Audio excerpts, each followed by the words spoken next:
wanted to run away, but my weapons overpowered you, and after you were defeated, you became my food.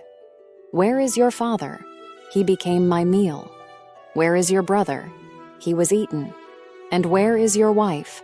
Here she sits, now my wife. And your children. They are here, carrying food on their backs as my slaves. This chilling conversation happened between one Maori tribe leader and the chief of another, right after the chief had been killed and eaten. This story was recounted by a missionary who was present in the leader's tent at that time. Welcome to an exciting new video. I'm Maram, and today we'll be exploring some fascinating facts about Maori warriors. But before we dive in, if this is your first time watching, make sure to subscribe and hit the bell button to get notified of all my latest videos.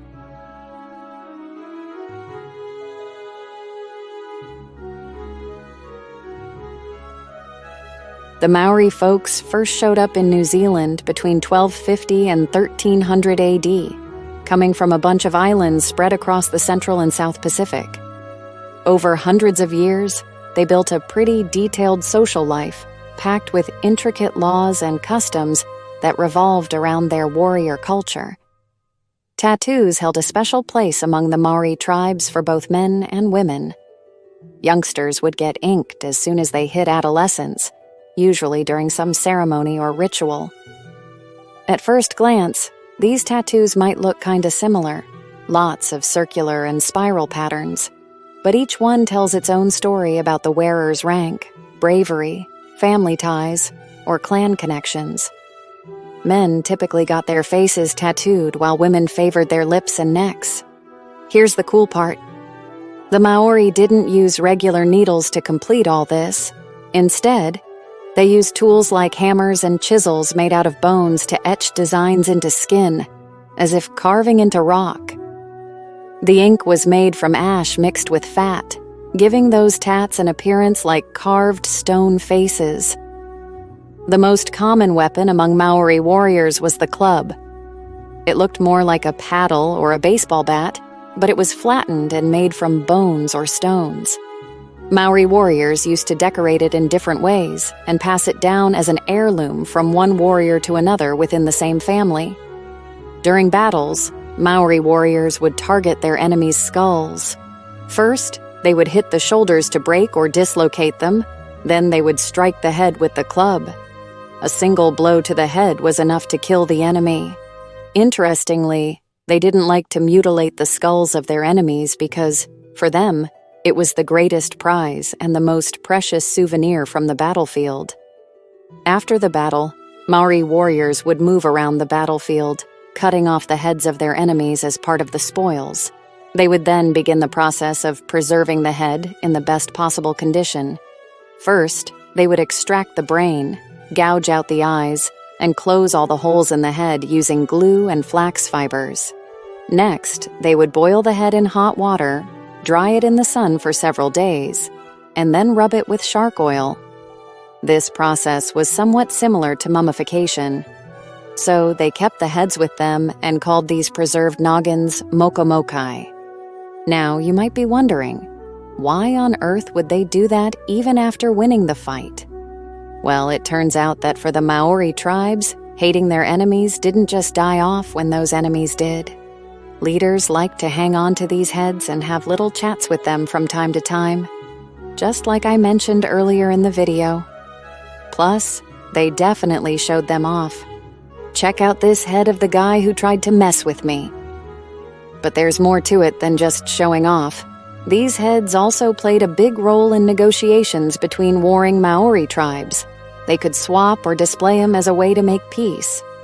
Interestingly enough, this head-preserving thing wasn't only for foes. The Maori also used this skill on family members and loved ones, but obviously not for bragging rights. The big-shot families in each tribe used to keep the heads of their members in special boxes and show them off during sacred events and rituals. They got so good at preserving these heads that it grabbed the world's attention and even turned into a kind of trade. When Europeans showed up in New Zealand in the early 1800s, Tribes with connections to European sailors and merchants were able to get their hands on guns, especially muskets. This kicked off what's known as the Musket Wars, which raged on for 30 years starting from 1807. Back then, Maori tribes and Europeans had a unique currency, mokomokai. Basically, they traded severed heads taken from their enemies' bodies. You might be wondering, what were these Europeans doing with these heads? Well, some of them actually sold the heads to scientists or museums. And believe it or not, some folks just loved collecting them. Take Horatio Gordon Robley, for example. This British officer was so into it that he wrote a book about mokomokai. In the early 1900s, he even tried selling his collection to New Zealand authorities who turned him down because they thought the price was too steep. So instead, he ended up selling them for more money to the American Museum of Natural History. Crazy stuff.